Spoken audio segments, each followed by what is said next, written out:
Eagles. Eagles.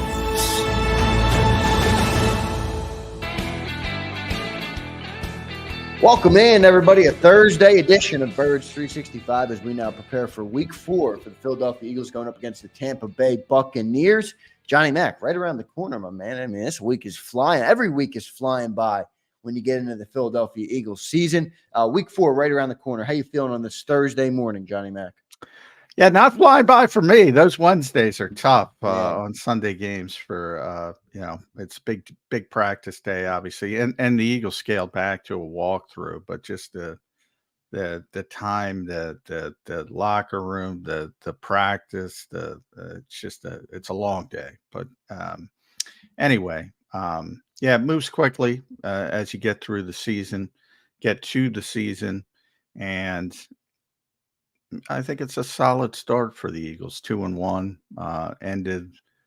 Style points probably aren't there. We talked about should be 3-0, but then again, if you think about the New Orleans game the other way, maybe 2-1 is right. So Keystone Cops type thing from the Saints helps out. So it all balances out. And I do think, we talked a little bit about the adversity earlier in the week. I know they haven't had any real now they do with the injuries, but you could argue losing A.J. Brown early, in week coming into that's adversity. That's some adversity. That's your best player that you built your offense around the whole summer. So I think where we're sitting right now with this team, and they showed some potential on defense, I think they're in a good spot, as they prepare to take on the Bucs going into the bye week.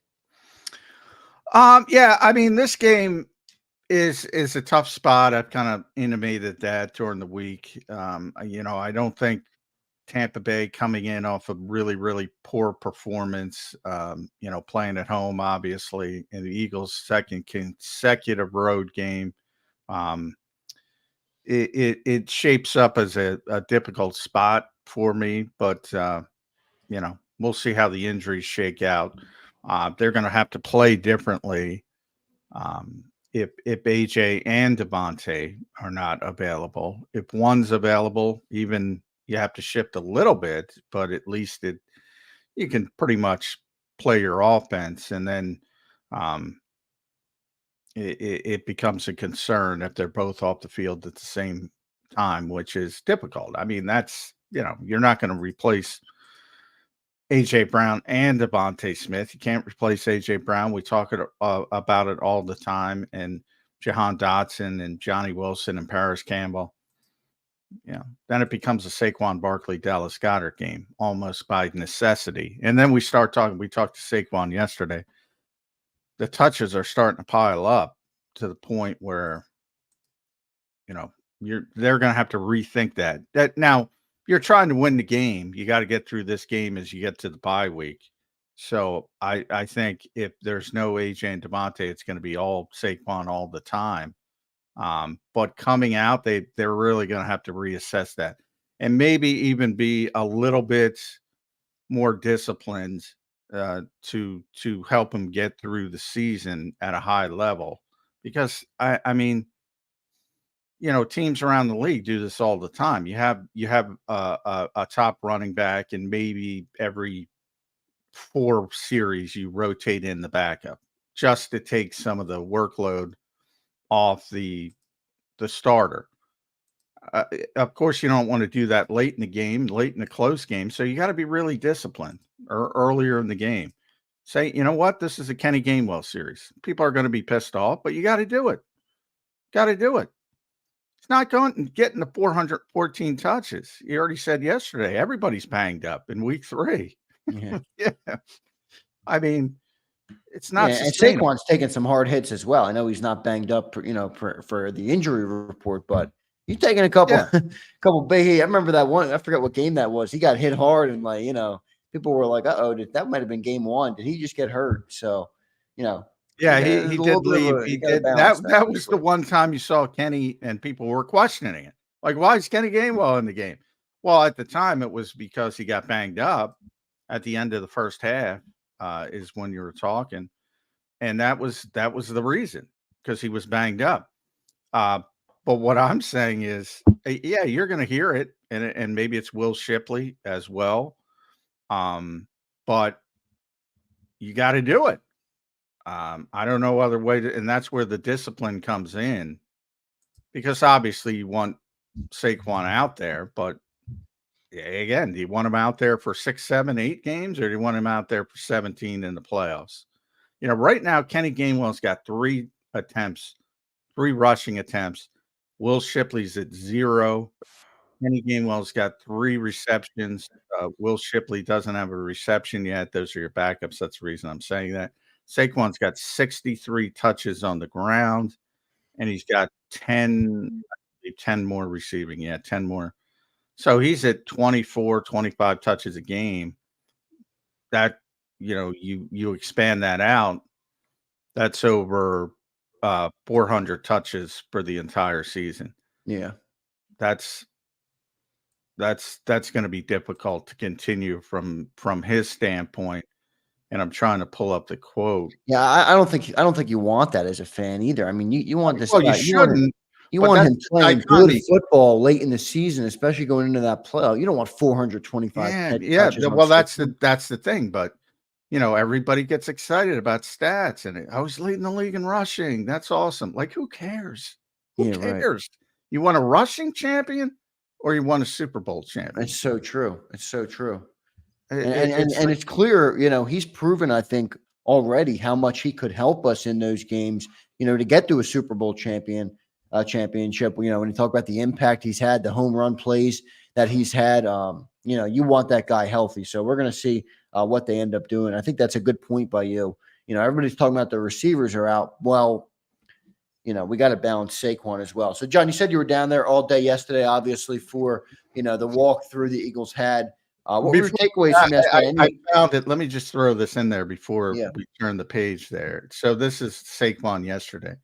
My body still feels pretty good because we asked him about the touches, but also having that mindset that it's football. Everybody's sore, everybody's hurting, and it's only going to get worse. You're not going to be 100% from the second you come in here for camp. That 100% is over. Whether you have 25 touches, you play 70 snaps, or you play 5. It's, I think people say, oh, he's playing, he's fine. It doesn't work that way. Everybody's banged up. Everybody's and it's too much. They got to be more disciplined. And this is probably not the week they can be disciplined because of the injuries, but coming out of the bye, they got to be more disciplined as a coaching staff. Yeah, no doubt about it. Eagles were down. You were down there yesterday, John, for the Eagles walkthrough. Devontae Smith was not out there. A.J. Brown was not out there. I know we haven't learned more specifically on what's going on with them, but just your early indication on if you think those guys might play this week. Everybody's obviously waiting to see that. That's a big thing. And, we haven't learned anything specifically on the injuries, but any indication from you on whether those guys might play right now? Well, the only positive of those is Lane showed up to watch and did a little bit of stretching. Yeah. And that would indicate that maybe he's ahead of Devontae Smith in the concussion protocol, which would surprise me. As I said, it's a guessing game. I know people get frustrated. I know I get the question every day, what are they going to play, or are they not going to play? It's out of the Eagles' hands, the concussion protocol. They have to get through it. It's an NFL policy, not a team policy. There's no consistency to it because there's no consistency to concussions. What grade is the concussion? What's the player's history with a concussion? How is he feeling the day after? What's their baseline? Where's it start at? Only neurologists know, who have seen the baseline and where they are, Right. would know if they have a chance. And the coaches, and they're not allowed to talk about concussions. Not that Nick would if he could, but in this particular instance, he can't. That's part of the policy as well, because of so much, white noise with concussions, and obviously there's a PR aspect to it as well. And the league has set it up that way. So, yeah, I mean, you just got to wait. You got to be patient. You got to wait and see. But the history is, since they made it a little bit more difficult a few years ago to pass the concussion protocol. Generally, it's tougher to get through it in 1 week than it used to be. Now, even that, quarterbacks seem to get through it a little bit quicker. So there's a lot of, you know, there's the league isn't, it's not all altruism when it comes to protecting players from concussion. You know, star quarterbacks seem to be able to get through it a little bit quicker if they're Right. feeling better. Yeah. There's some skullduggery going on with Yeah, the I'm just saying it is what it is, and we're talking about non-quarterbacks. So, wait and see approach on them. The good news, Mekhi Becton, I would say, had confirmed to us he tore a ligament in his left ring finger, so he had no basically foundation on that finger. It was just flapping around. That's why he couldn't get back in the game. But he does expect to play some kind of wrap or cast, but he does expect to play and be back out there. I'll tell you what is a curious case, because I understand the concussions. We're playing a different game when you talk about concussions, as John just explained. But the AJ Brown is starting to pique my interest in terms of, when it first happened, it was tightness. Now he's missed 2 games and he hasn't practiced here through Wednesday. Today is obviously Thursday. Have you heard anything more about the AJ Brown hamstring injury? As any inside sources have given you anything you can share with us? Do you know anything more about that? I mean, this is turning into, it's not hamstring tightness. I mean, there's obviously something going on. No, he's got a hamstring strain. Yeah, I wouldn't get caught up into that. That was just Nick describing it when the original injury happened. The fact that he's missed 2 games already indicates it's a hamstring strain, and then it becomes levels to that. But I do think the schedule plays into it as well. Like if the Eagles didn't have their bye week until week 12 or week 13,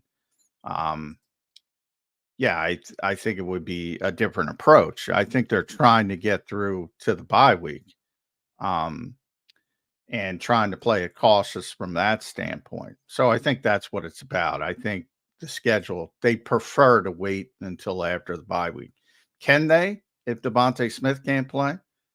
Well, sure you can. They have plenty of people to line up. But the point is, can you play effectively? Can you play good enough to win football, a football game? And their thought process, the fact that he's not out there at least limited in a walkthrough, does not say positive news. And now they're going to be out on the practice field for a real practice today. And it's a veteran player, as you saw last week with CJ Gardner-Johnson.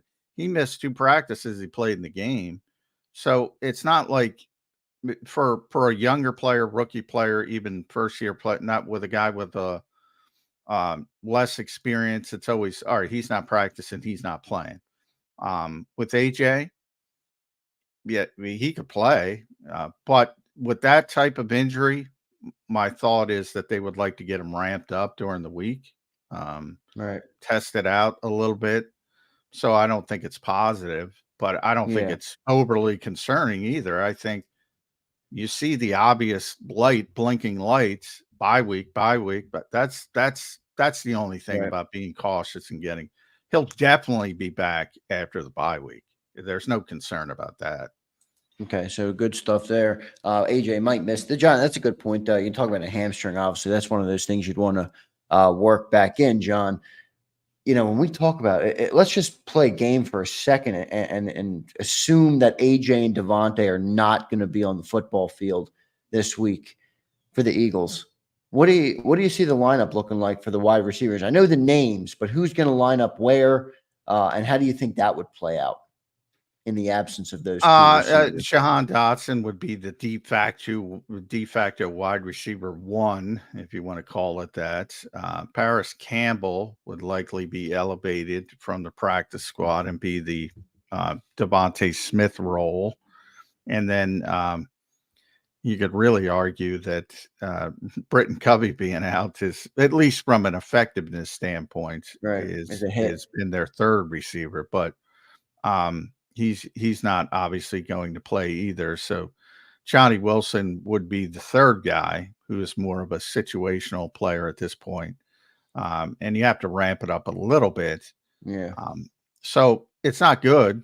Who do you think would run in the slot there, or do you think they would do a lot of 12 personnel with 2 tight end sets? Like, what would you? How do you think they would game plan? Oh, I those, think they'll those play two a guys? ton of 12 personnel, number one. Yeah. But for as far as receiver, the one good thing is Jahan Dotson can play inside, outside. Yeah. Paris Campbell can play inside, outside. So you do have some flexibility at least to move guys between X and Z and flex.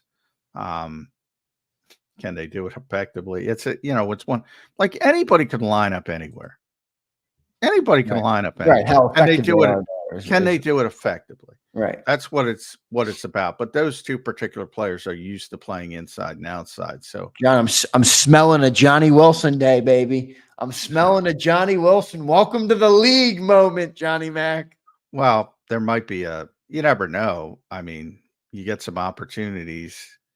50-50 ball, he might catch a big time. I would not expect consistency from Johnny Wilson. Maybe you should go talk to Mike Evans. That should be who he's talking to. Yeah. Before the game, after the game, try to track him down. But yeah, we had former Buck on Ian Beckles earlier in the week on the National Football Show. He was great, by the way. I think he's on WDAE down there in Tampa, which is like their WIP down in Tampa. And he talked about Mike Evans. He's like, we've all just been waiting for Mike Evans to decline one of these years, and he just never declines. He just continues to show up and be the dominant player that he is. So he's a good. Mike Evans is obviously a great player for them. Yeah, difficult matchup for everybody. Yeah. 6'5". He just there's no cornerback in the league that can match up with him from a physical standpoint. Very similar to Johnny Wilson, and Johnny's a little bit bigger, but I probably shouldn't have brought that up.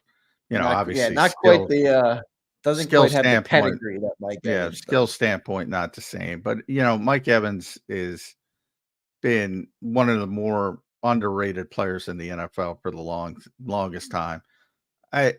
He came in the league in 2014.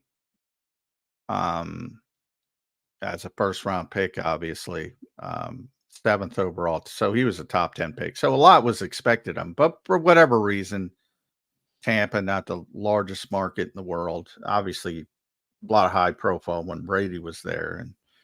But he's never mentioned in the guy. You know the names. You always hear Jefferson and Hill. And I'm not saying he's there now, but he came in the league 2014. He's never not had 1,000-yard season. It's unbelievable. I mean, how many years is that? 14, 52, 3, 4, 5, 6, 7, 8, 9, 10. 10 years. This will be the 11th. He's had 10 or more touchdowns 5 times. Just, he's a pain to deal with. And Vic Fangio, his history with Mike Evans, you can tell the respect that he has for him.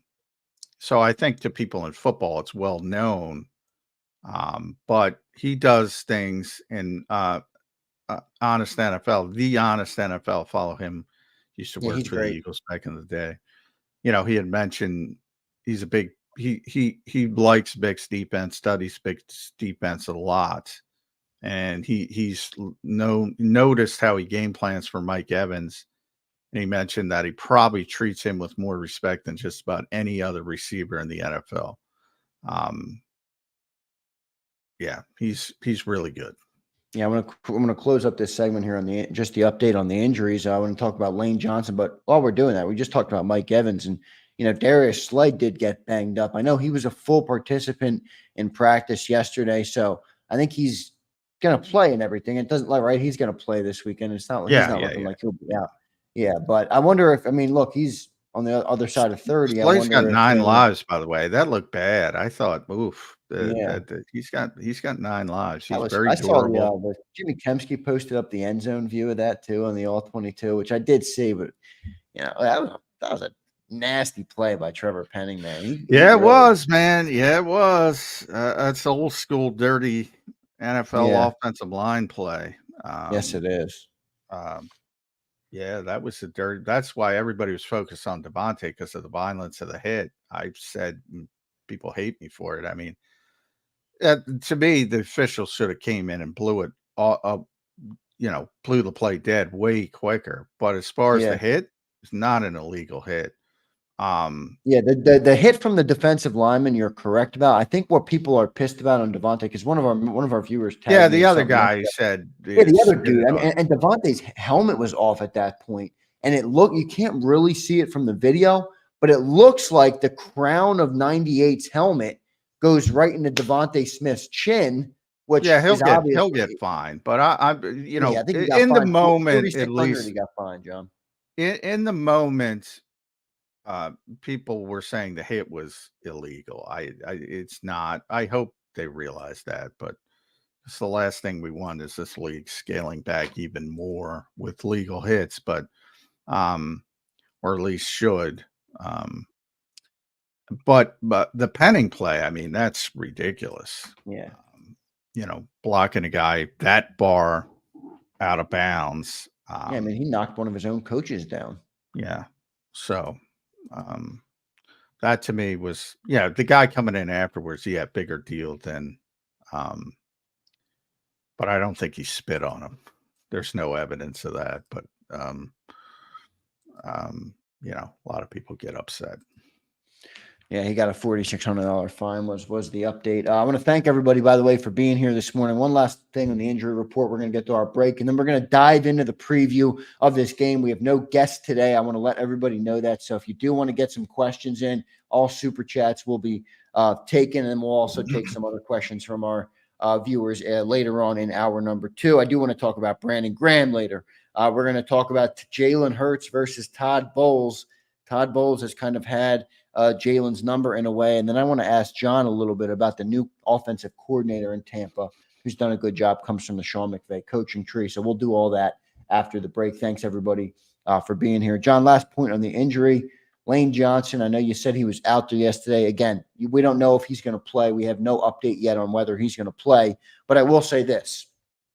Lane Johnson, when he's on the field, the Eagles are 91-54. When they are not with that, when they are without Lane Johnson, they are 14-22.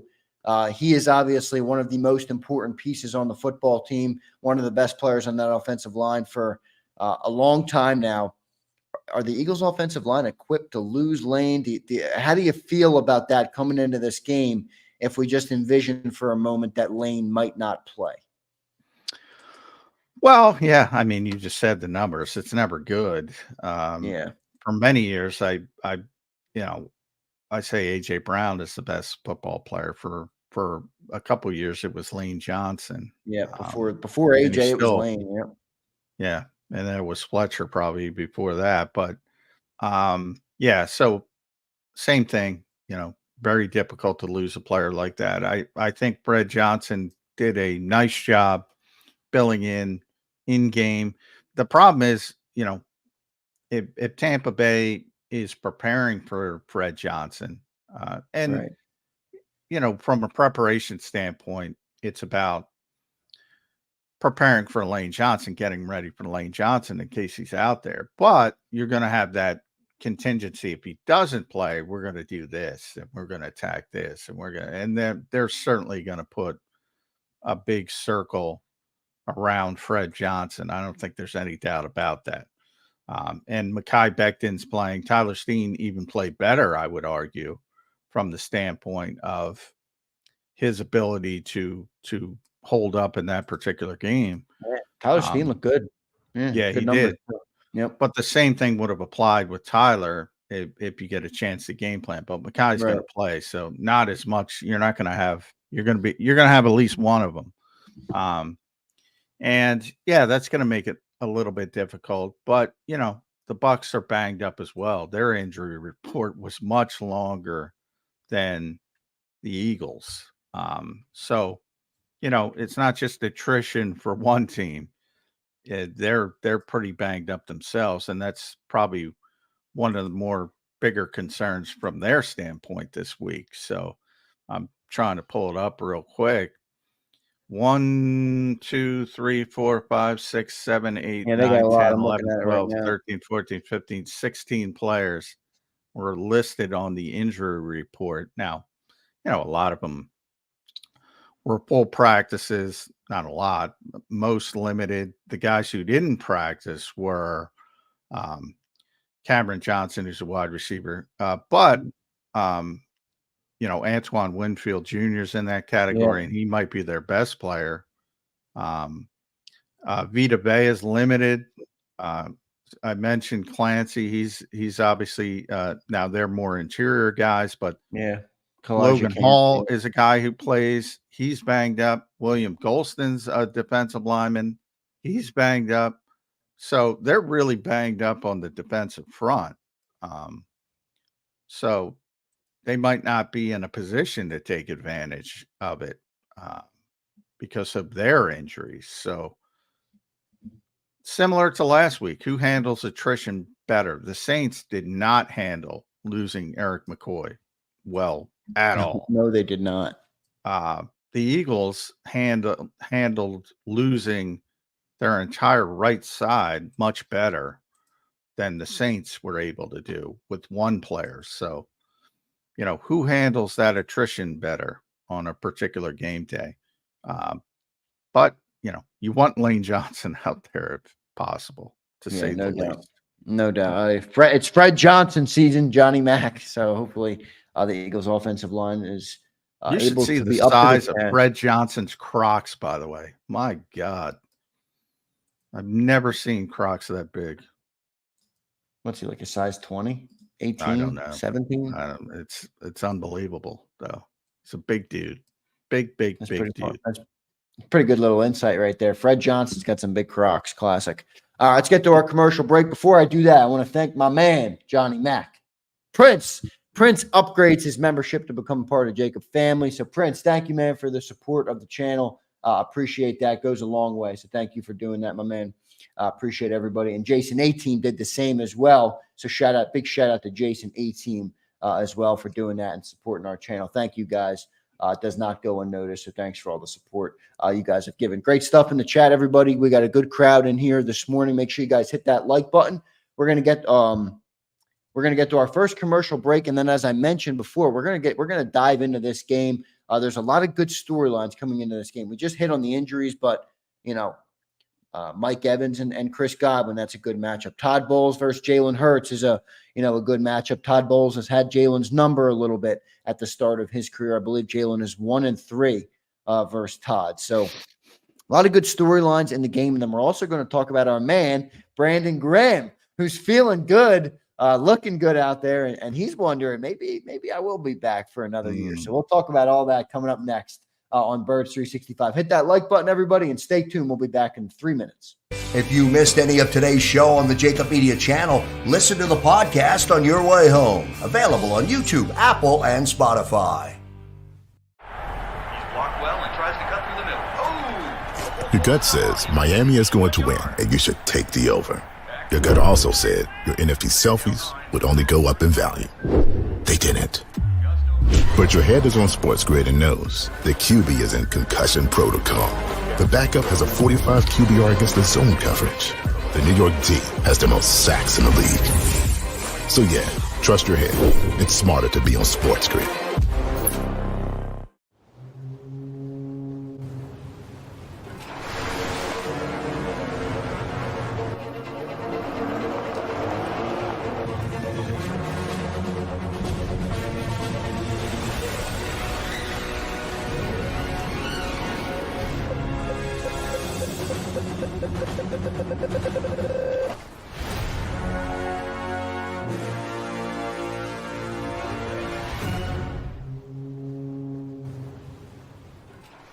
Score and save at Southeastern PA and Delaware with Colony Pools this football season, and let the experts close your pool with a custom Merlin safety cover in green for the birds. And if you join our Winter Watch team, we'll give you another 20% off, and Colony Pools will handle it all. Keep your tiles on your pool, not in your pool. Fly with Colony right now, birds fans. Visit flywithcolony.com. Hi everybody, my name's Jason Lombardi. I'm an inspector at DryTech. At DryTech we offer 3 major services, the first one being basement waterproofing, the second service we offer is foundation and structural repairs, and then the third service that we offer is mold remediation. If you feel you are having a waterproofing issue, give DryTech a call or check us out online.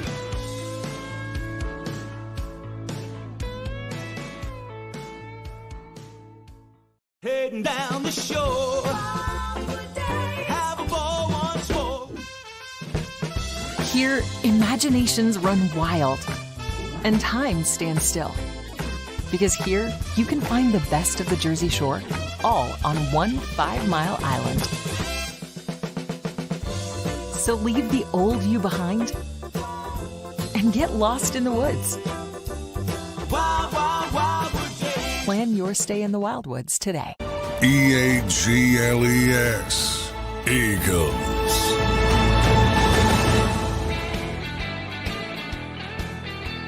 Welcome back in, everybody, to a Thursday edition of Birds 365 here. That's John McMullen, the #1 Eagles beat reporter in town. Give him a follow at JF McMullen. I'm your host, Zander Krause. Give me a follow at Real Zander. John, let's dive into this game a little bit. We already did a little bit talking about the injuries there, but tough matchup, man. Jalen Hurts versus Todd Bowles. Todd Bowles has had Jalen's number for the better part of 4 games. Your thoughts on that matchup as we come into this game?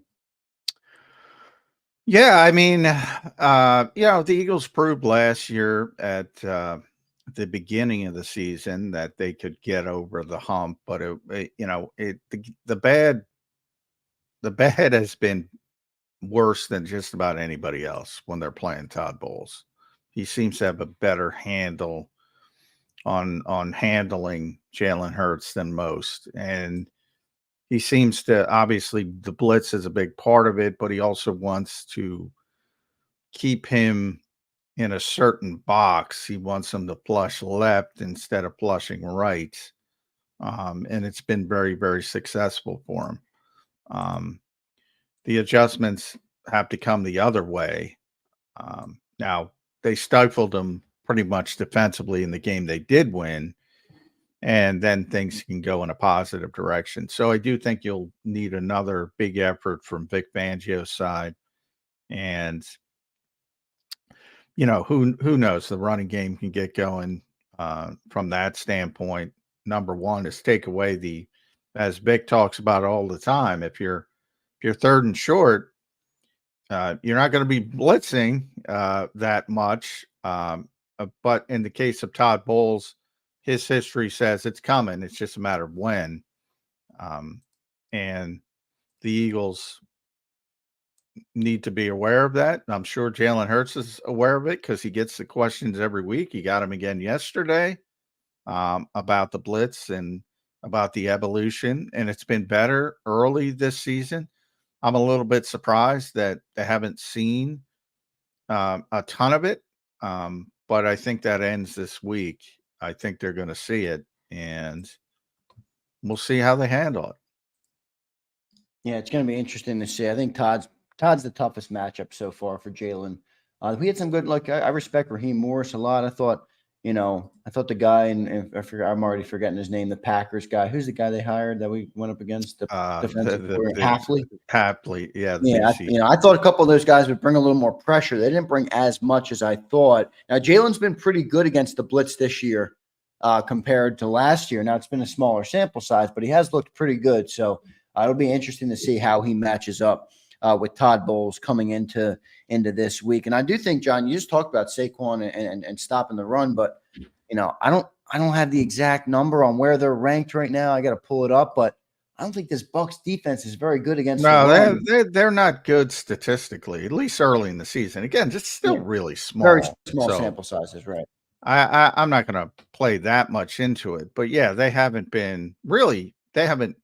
I'll pull it up quick as they do it. But. Yeah, and you also mentioned the amount of injuries they're dealing with on that defensive line. Now, we don't know if all of them are going to play or not play, but I do think that's a little bit of a mismatch for the Eagles with, I don't know if Lane will play, but still the left side of that offensive line, the running game. So I wonder if the Eagles will try and exploit that as much as they can. The defense is 27th overall.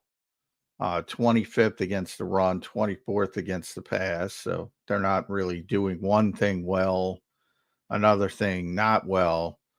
They are 15th in points per game, so it's a little bit better from that standpoint. 14th in third down defense, 21st in fourth down defense, 14th in red zone defense. That probably explains at least they're middle of the pack and why the points per game are down from the total defense.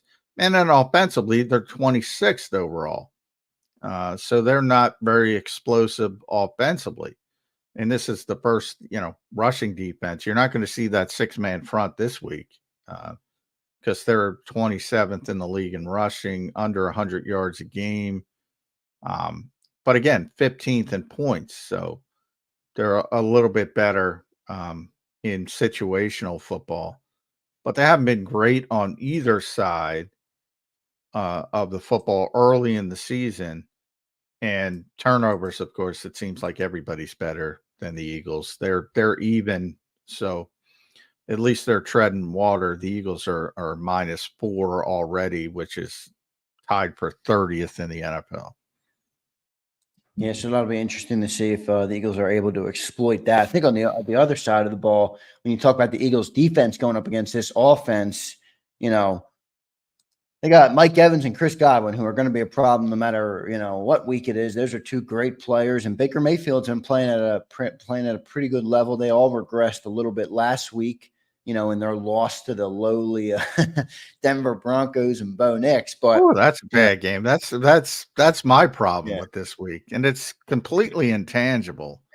But I just been around this league for a long time. Look, there are bad teams. This is not a bad team. There are certain teams that are going to play bad, and they're going to play bad, and they're going to play bad, and they're going to play bad, and they become evident as the season goes on. This is not that team. Now, I don't think they're a high-level Super Bowl contender, but they're a borderline playoff team. They're a good team. They're going to have good weeks. They're going to have bad weeks. That's what teams in that borderline category do. Sometimes they look great. Sometimes they look terrible, and it's usually in between. They were terrible against, you think about Todd Bowles against a rookie quarterback. That's like knockout pool central. You pick that game, and they weren't even competitive. So, I guarantee you things are not happy in Tampa right now. Not to mention it's almost like hurricane. the opposite, John, of what we had last week. Like you were going up against the Saints, coming off a absolute demolition of the Dallas Cowboys in Arlington, and they regressed and came back to the mean. And now you're going up against the Bucs, who played brutal versus the Broncos. So it's almost like a tale of two halves. And you just saw it. That's a good point. You just saw it from the other perspective. And that's what happens in the NFL. And when you get you're going to get consistently good teams, and we'll see who that develops into. That play consistently from week to week. But most of the league is in that medium category. And it's, week to week, and sometimes it's up, sometimes it's down. And I think both of these teams are in that middle category right now. Hopefully the Eagles have the upside to get out of it and become a more consistent team. But also that probably comes when AJ's back and Devontae's back and Lane Johnson's back. And, hopefully they'll have one, maybe two of those players. But that remains to be seen. Yeah, we'll see. And then I mentioned Evans and Godwin.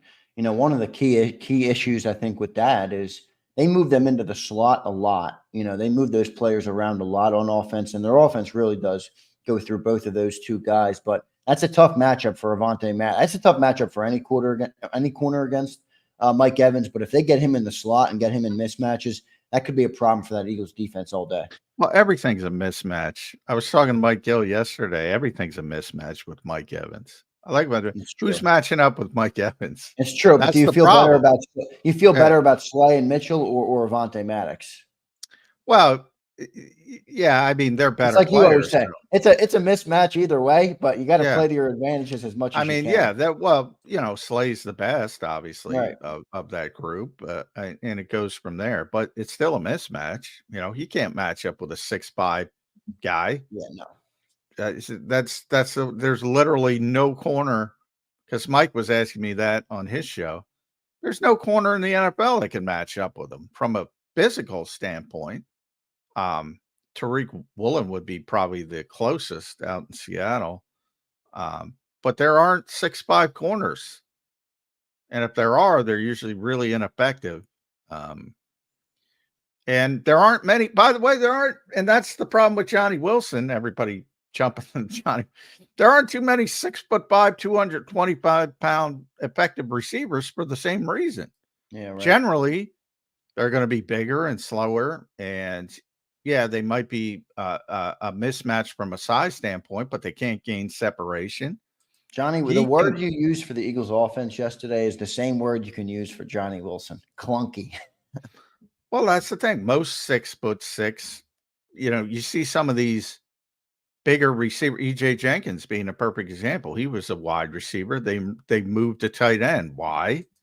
Because he can't gain separation as a receiver. There's so many tight ends that played receiver at some point in their career.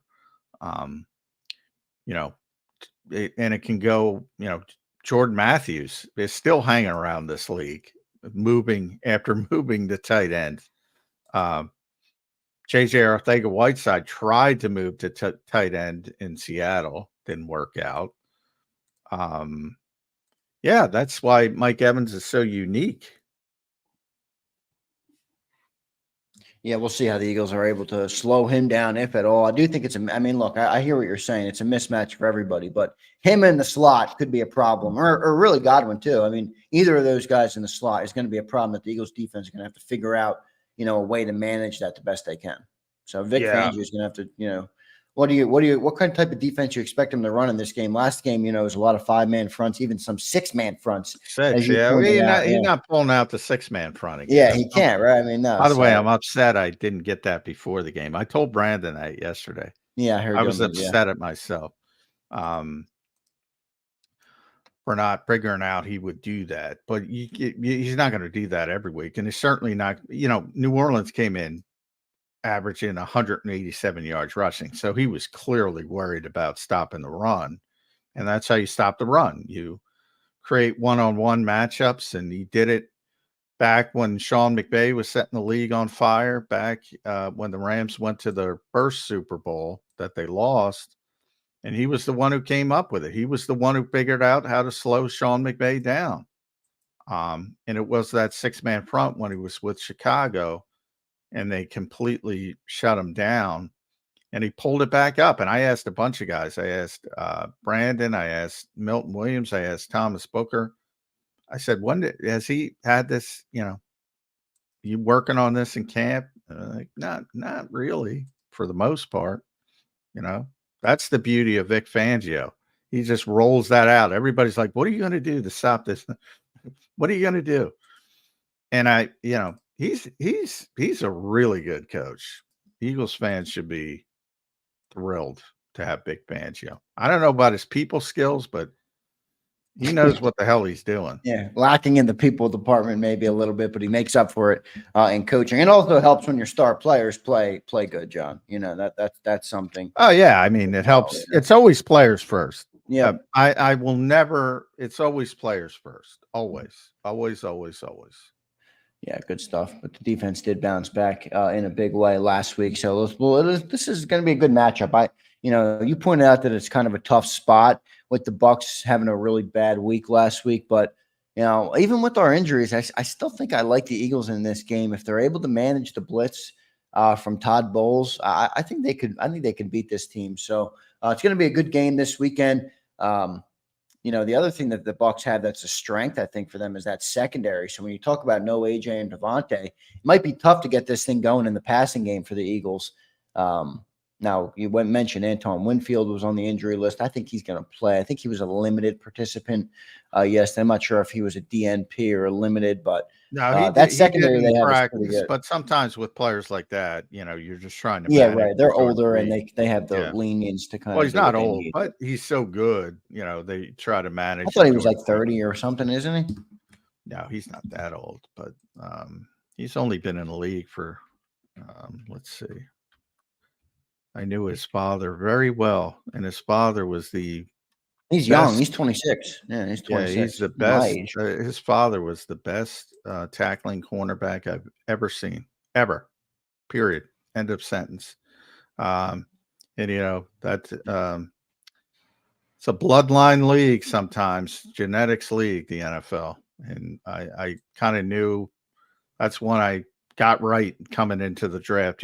Antoine Winfield Jr. was one of my favorite players coming out in that draft. And a little bit undersized, so that's why he fell. But so was his dad. It's just weird. And he is a great, great player, Antoine Winfield Jr. If anything, he might even be better than his dad. And his dad was really good.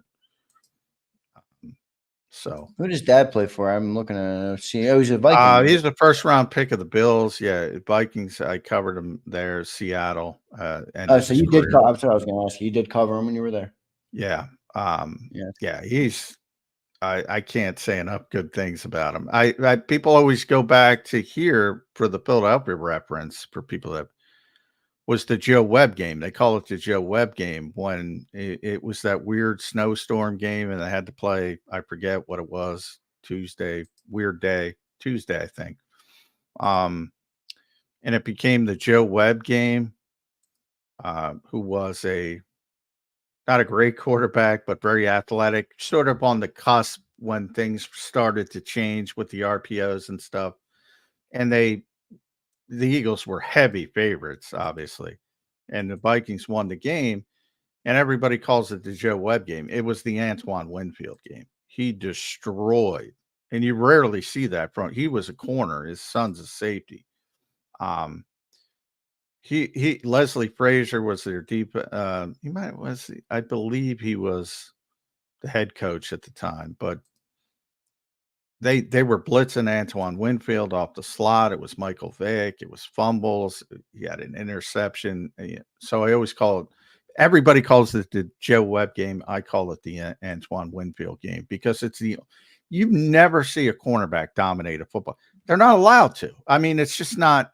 They might get a pick six. They might make big plays, but they don't like defensive linemen. You see TJ Watt dominate games.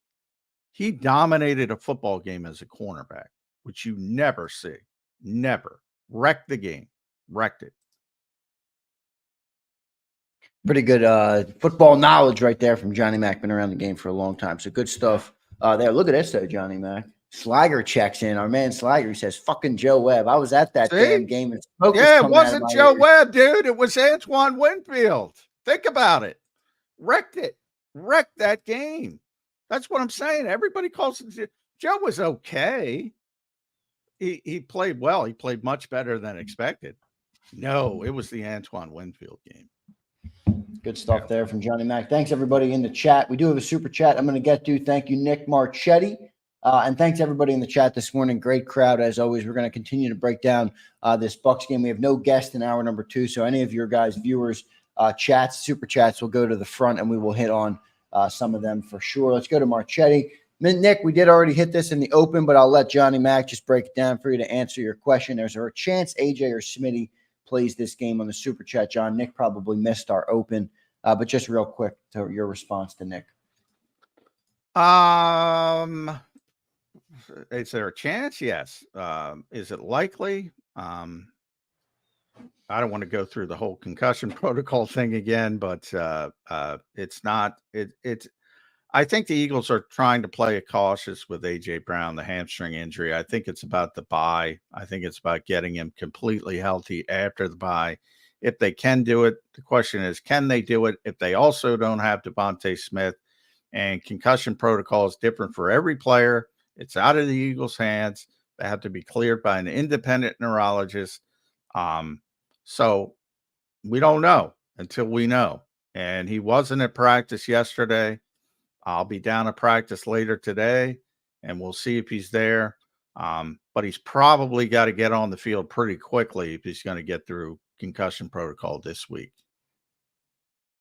Yeah, and then AJ, we're still waiting to see. They're playing it safe, as John mentioned. So I don't think either of them are going to play this week. But I can't say that definitely. That's just my gut feeling as we come into the week here with everything. John, let's talk a little Brandon Graham, man. You know, I said the other day, I'm like, I'm ready for BG to come back. Now BG is starting to realize, hey, man, this team might need me a little bit longer than I said. So I don't want to rule anything out.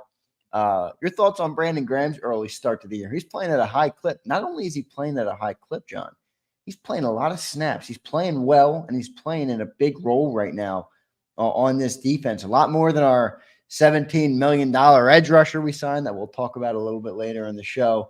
But just your impressions on Brandon Graham in his 36-year-old season as he continues to make an impact for this football team. Yeah, I talk about Brandon all the time. We were talking about him on yesterday's show. Yep. Just an amazingly consistent player. I went down all his grades over the years. It's unbelievable. And he's playing better than any other edge player on the team. And he's playing more snaps than people expected. That's when I got right, because I thought, he announced his retirement after this season. I thought, there's no reason to keep anything left in the tank, and Bick's going to like him because all he does is good things on the football field. So he's going to empty the tank, and they are emptying the tank. He feels good. No reason not to play him. And we'll see if he can hold up. I mean, there is the age concern, but there's no evidence of declining play on the field in the reps he does get.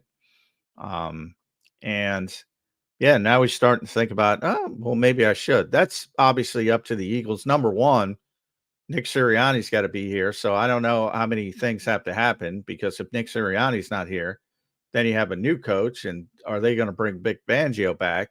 And if you go the more conventional route and you have another coordinator, like, forget about Sean Desai, even Jonathan Gannon, a younger guy who's, on his first job or second job or something like that, they're not going to have the cachet to play Brandon Graham at 37 years old. So a lot of things would have to happen. But number one would be Bick's got to be here. And if Bick's here, which he should be, because he's really good at his job, then yeah, he might say, let's bring him back if he continues to play well. And Brandon's been amenable to play for contracts that are undervalued because just he loves the organization and he loves the team and he loves playing football. So why not? I love it. I love Brandon Graham, Johnny Mac. Why wouldn't you? Yeah, well, and the leadership aspect, the energy aspect, the accountability aspect. He's a good dude too, man. He's a great dude. If anybody, I've talked to BJ off the air and stuff when we've had him on a couple of our shows in the past. Just a great guy. Oh God, yeah. He loves everybody. Now he'll talk trash to you occasionally, so be prepared for that. But he's the thermostat, as they say. Yep. He sets the temperature for the locker room. Yeah, he's a big deal to the Philadelphia Eagles. Yeah, no doubt. So we'll see if BG can come back. I think I have a feeling. He said, whether it's in a playing role or not, he's going to have some role in the team. So he might have a Jason Kelsey-esque end where, he hangs him up, whether it's this year or next year, and he kind of is still involved with the football team, whether that's a coach or whatever it might be. So that'll be fun to see. BG's been a great ambassador for this football team for a long time. So I'm sure the team obviously holds him in very high regard. A couple more super chats, John, and then I also want to ask you about the new Bucs offensive coordinator, and if you know much about him. His name is Cohen. Yeah, Liam Cohen. He comes from that Sean McVay coaching tree, but I believe he was the offensive coordinator at the University of Kentucky last year in SEC school. So we'll talk a little bit about him in just a second. Jason A-Team checks in. Jason, thanks for becoming an upgraded member yesterday, man. He checks in and says, something came out yesterday that Sweat is top 5 in pressure percentage so far. I did not he's see number that, 3. Jason. He's number 3. Yeah, wow, that's pretty good. That's pretty good. I mean, it's another. I think everybody gets too hyper focused on sacks. And sometimes they come, sometimes they don't. There's a lot of context to individual sacks. Chris Long talks about this all the time. I mean, yeah, definitely. Sometimes it's, there's a big push in the middle, and the quarterback runs right into you as an edge rusher, and it's not really you creating it, but you get the sack and everybody's happy and everybody's excited. Sometimes you do create it. I always point out to Chris, but I would, Zander, from producing, I would have this argument with Jody Mack all the time, and he just couldn't wrap his head around it. I'm like, NFC Championship game, Chris Long, ain't a sack, hell of a lot better. Pressures Case Keenum, hurries the throw. Yeah, I mean, come on. Interception, How could you Patrick not Robinson, understand pick that? 6. Yeah. So many things can happen. Last week, Derek Jalen Carr, Carter, did they get the sack? No, they didn't. Jalen Carter didn't get one sack and wreck the game. Sacks there are a lot of overrated stats in football, and I talk about it all the time. Sacks is near the top of that list. They're never a bad thing when you get them because it's positive for the defense, but they're not the be-all, end-all.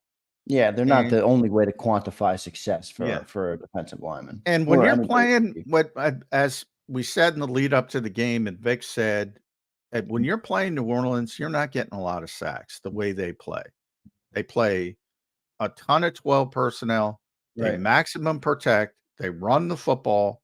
They try to set up play action. They don't have a lot of receivers and routes. You're not getting a lot of sacks. The Eagles didn't get a lot of sacks, but they played really effectively defensively because of the pressure that number one was Jalen Carter. But yeah, Josh has been good. But yeah, if you're an edge rusher and you don't get sacks, that's the be all end all, man. People got to get over that. They gotta look at it a little bit more deeply. And it's nice to have fair to the conversation, though. To be fair to the conversation, I completely agree with what you said. I don't have any type of Jody pushback for that at all. I agree completely. But I haven't seen Josh Sweat. I mean, he might be top 5 in pressure percentage. He hasn't made the impact that Jalen Carter has last week or anything close to that. So maybe he's getting some pressure, but he's still got to do a little bit more, I would say. But last week, Jalen Carter was off the charts. Yeah, he was insane. That's going to be one of the best defensive line games you see all year in the NFL. He hasn't, but he's been more consistent than Jalen Carter. He's better. He's been better in week 1 and week 2. It's only 3 games. And that's where you want Jalen Carter to be that player as consistently as possible because he's got that top tier upside. Josh Sweat doesn't have that kind of upside. So yeah, I mean, but he's been good, and yeah, it's not, and one of the reasons why the Eagles signed Bryce up and it hasn't worked out is because of those pressure percentages that he generated, not only for 1 year, everybody says 1 year, it was 2 years. And that's why it's so confusing that he's not been able to do anything. And it hasn't been good. And I think it's a situation, and I've seen this over the years in Philadelphia, most notably with Nelson Aguilar, who had a lot of talent and lost his confidence. I'm starting to get that feeling with Bryce Huff. Where is Bryce on the PFF ratings? Just I don't have a problem with using PFF ratings, but I do want to be fair to the conversation. Like, I have to look it up. Bryce? Is he as bad as we think right now from a PFF standpoint? He's not. He's not near the bottom. He's near the bottom, but he's not. he's not close to being last, is what I'm saying. But I have to look up. He's let's see, there's 114 guys who have played enough to be graded. He is number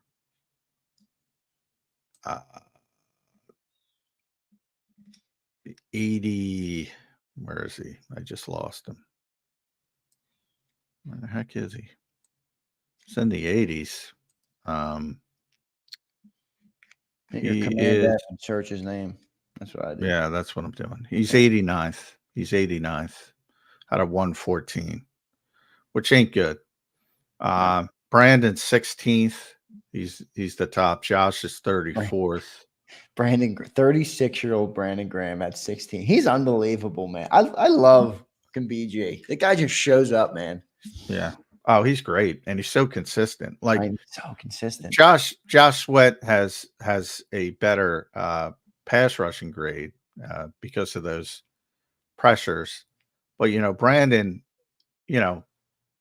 as they do their grades, they have blue chip is tops. TJ Watt, up at the top, you see a bunch of blue, and then you got dark green, and Brandon's like dark green everything. Overall pass rush, run support. Right. Even the times he drops into coverage, because remember, it's about handling your responsibility. In that case, it would be the zone where, Josh spikes in pass rush, but he doesn't do as much in the other aspects of it. And that's where you get the consistency. And Nolan Smith's better than people realize. He is 60th of 114. So little bit of signs of life. I watched all 22, and Nolan did a couple things that were better than little bit of signs of life. Yeah, set the edge pretty good, and he did a couple things in this game. Not to the point where he's making an impact, but doing the little things as John just said. Right, but we had a couple people, by the way, that I'm going to call out right now. We had a lot of people, here on the JAKIB chat. When Brandon Graham was being brought back, it's a wasted roster spot. Get him out of here. No retirement ceremonies.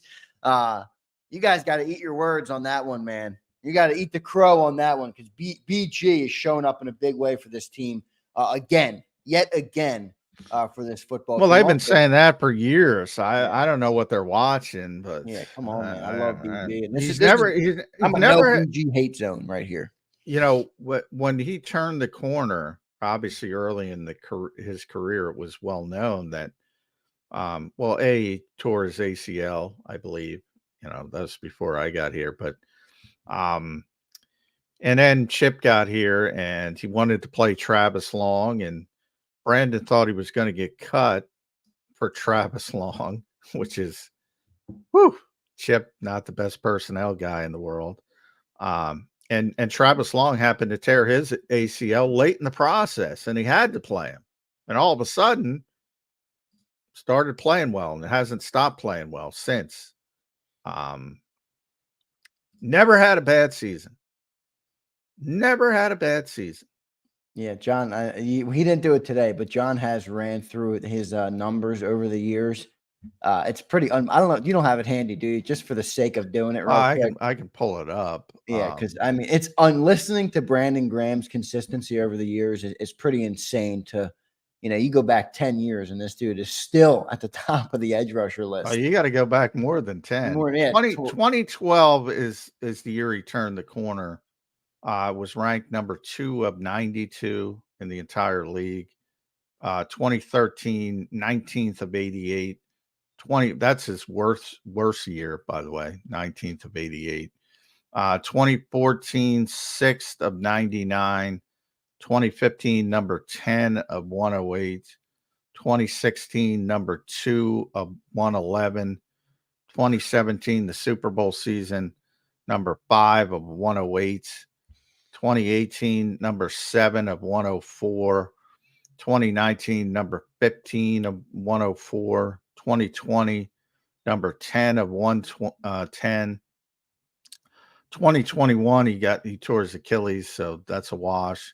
2022, coming off an Achilles at that age, was number 5 of 119. which is insane to think about it. That after 30, you tear your Achilles and come back and still play at this level. It's unbelievable. 2023 last year, 15th of 112, and this year he's 16th of 114. It's unbelievable. So he has slowed a little bit. Amazingly consistent player. And I always talk about lost. They almost become done like pass protection, like Saquon and pass protection. Like there's so few running backs, they don't do it. They're not asked to do it at the college level, and so they get to the NFL and they're just terrible at it. And it becomes all right. Just the same thing with tight ends, blocking tight ends. It's like just lose slowly. You know, they expect them to lose. Just make it a little bit Unless more. They're going up against Bryce Huff, they don't expect him to lose. That's poor Bryce Huff. But and run support edge players, it's kind of a lost art. And he is so good at it. So good at it. Yeah. And you see it with Bryce Huff. People can't do it. Hassan Reddick, like nobody cares because Hassan got to the quarterback. The other thing, yeah, nobody cares, but he couldn't support the run a lick. I mean, I don't know, but people don't recognize. People are gonna think what they think. I've learned that over the years. Yeah. Well, BG's getting his props here on Birds 365, John. Let's get to our next commercial break. When we come back, I do want to ask you, like I mentioned, about the coordinators over there. And they don't really have a defensive coordinator, which is kind of an interesting setup, obviously, because Todd Bowles. Yeah, it's Todd Bowles. But I'm going to ask you about that offensive coordinator. Liam Cohen comes from the McVay coaching tree. So we'll do all that next. I want to thank everybody in the chat this morning. William Burney, our resident Cowboy fans, talking some shit in the chat. Johnny Mac, they better get the win tonight versus the Giants, or else they're going to be. Oh, that's going to be. That's going to be ugly. If they lose. You better get the Burney.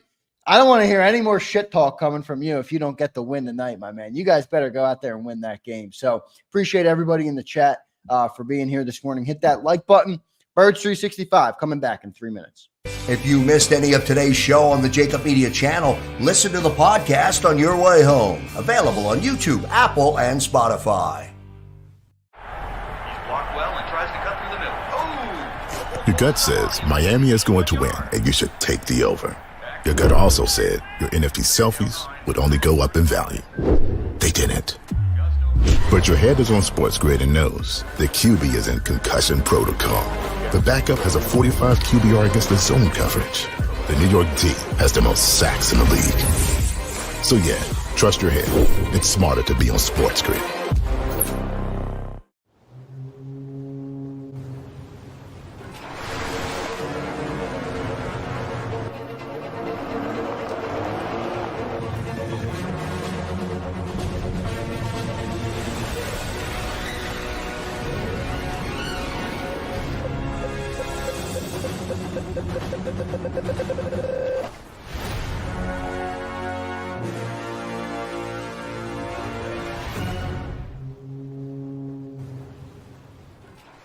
Score and save in Southeastern PA and Delaware with Colony Pools this football season, and let the experts close your pool with a custom Merlin safety cover in green for the birds. And if you join our Winter Watch team, we'll give you another 20% off, and Colony Pools will handle it all.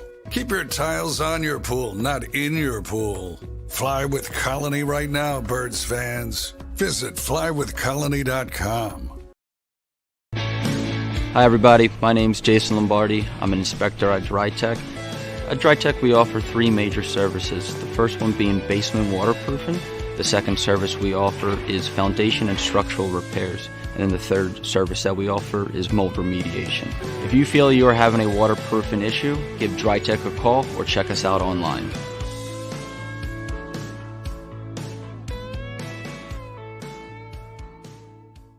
Heading down the shore. Have a ball once more. Here, imaginations run wild and time stands still. Because here, you can find the best of the Jersey Shore, all on one 5-mile island. So leave the old you behind and get lost in the woods. Wow, Plan your stay in the Wildwoods today. EAGLES, Eagles.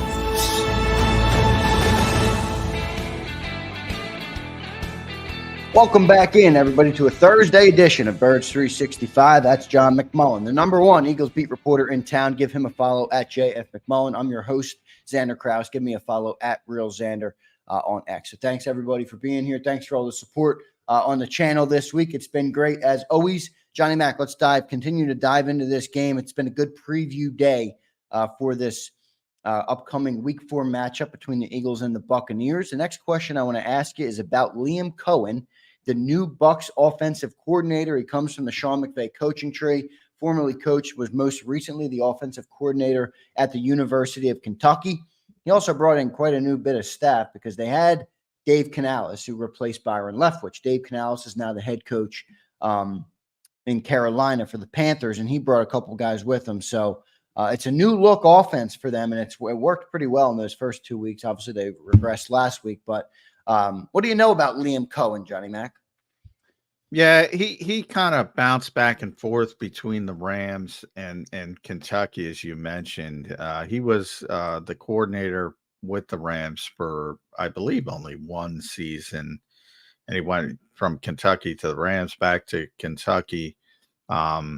So he's got a little bit of Sean McVay, and then brings, if you think about recently, and you saw it with Atlanta, not as much because it didn't work in week 1 with Atlanta, but they have this tweak where, it's sort of the Kyle Shanahan that you saw with Atlanta mixed in with a little more college-y like feel with the pistol looks and things like that. I think Liam's experience with that, and that's probably a better fit for Baker Mayfield than it is for Kirk Cousins. So, but a lot of the branches off the same trees that you're seeing, I always say the Shanahan Kubiak tree is basically the Big Fangio tree of offense in the NFL. That's the offense everybody seems to be copying.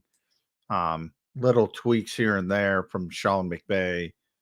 And he's got a little bit more of the Sean McVay style than the Kyle Shanahan style, but very similar from that standpoint. And they've had some good games, and they've had one really bad game, which was really bad against Denver last week.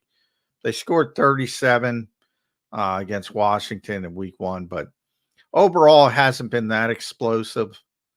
As you mentioned, Mike Evans and Chris Godwin are the guys offensively, and they're dangerous players, obviously. Not the running game's not great, to be honest. Rashad White, not top tier running back 1, I would say. Limited from an explosive standpoint. So I don't think you have as much concern with the running game this week, and that should enable Vic to get back to his more conventional defensive approach than what he did in New Orleans. And maybe people won't like that because the conventional stuff wasn't working as much as what he rolled out in New Orleans. So we'll see. We'll see how it shakes out. Yeah, we'll say Baker Mayfield's having a much better season, though, this year. Their offense hasn't fully clicked yet, but Baker's numbers are pretty good through the start of the year here. I don't know how much stock you put in passer rating, but he's got 110 passer rating, compared to Jalen Hurts' 85. So Baker's looks pretty good here at the start of the year. So that offense is getting going a little bit. But John, you talk about Liam Cohen, versus Vic Fangio. I think you got to give the edge to Vic Fangio in that regard. Oh yeah, come on.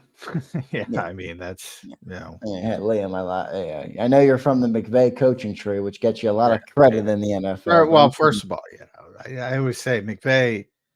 Anybody who saw, I guess it was Super Bowl 53. Anybody who saw, I believe it was 53. But so right after the Eagles won, it was the Rams and the Patriots, and Patriots won that game, I believe, 13-3. And after, Sean McVay was rattled, literally rattled. He didn't know what to do. And Bill copied Vic from a couple weeks ago. Vic was the defensive coordinator in Chicago at the time, and the Rams were the Rams. The Rams were scoring 35 points a game, and nobody could shut them down. And the motion, same stuff you hear. It's unbelievable. It's so. And Vic showed up with that 6-man front, and they couldn't run the ball at all. And then it became 3rd and long. And the Bears at the time had a tremendous pass rush. And anyway, I believe their low water mark was 24, which was a bad game for that Rams offense. And they scored 6 points that day against the Bears. And then they went back to normal, scoring in the 30s most of the time until the Super Bowl. And Bill Belichick went back and saw what Vic did, and he copied it, and they scored 3 points. Yeah, so I'm giving advantage, Vic, easily. So Vic will get the advantage there, but does Kellen get the advantage versus Todd Bowles? I don't think so, especially when you talk about the guys Kellen Moore's missing this week. You going, John? Advantage Kellen, advantage Todd. Yeah, and Kellen, it's more of, I think it's fine from a, I don't think he's going to be out coached, but, you do have some personnel issues because of the injuries. But Todd's had Jalen Hurts' number for the most part. And again, until Jalen Hurts proves that he can deal with what Todd Bowles is throwing at him, you probably lean towards Todd Bowles, but I don't think I think it's pretty drastic. If you're looking for an advantage in coaching, it's pretty drastic. Vic Fangio over Liam Cohen. I don't think it's drastic. I think Kellen's very good. Probably go slightly Todd, but I don't think it's crazy. But yeah, he's got some personnel deficiencies. But then again, so does Todd Bowles. I mean, right up front, as I mentioned, you got 3 guys. We don't know.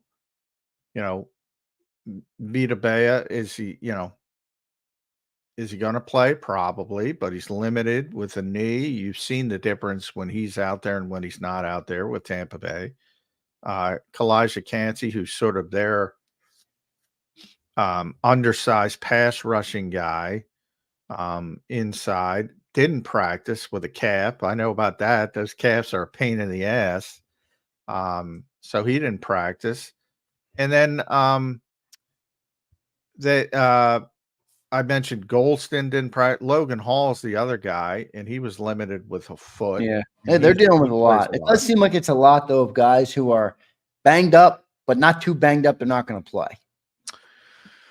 Well, when I see DNP, Kancey, didn't practice, so I don't know if Vita Vea is going to play either. We had I mentioned we had Ian Beckles on the show the other day. He was not very nice to Vita Vea. I'll just say that. Yeah, see, people will turn on you quickly. Well, he just said and I don't know I don't want to say it because it's not the exact quote, but he referenced he's a fat guy that shows up when he wants to, and when he shows up, he's great, and when he doesn't, he's dead. Well, there's a lot of guys like that, and he is that. He's a big. That's what he is. He's a big. To use the term he's a big run stuffing fat guy. You can't move him. Yeah. That's his role. Like, how many times we talk about this? Yeah. That's his freaking role. No, and like you're talking about it when he shows up, he does do it well. Yeah. And you're talking about a former offensive lineman, and it's like there's certain guys, not everybody is supposed to be Aaron Donald.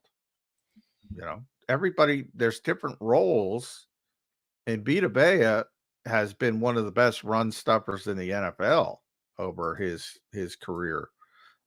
But there is that,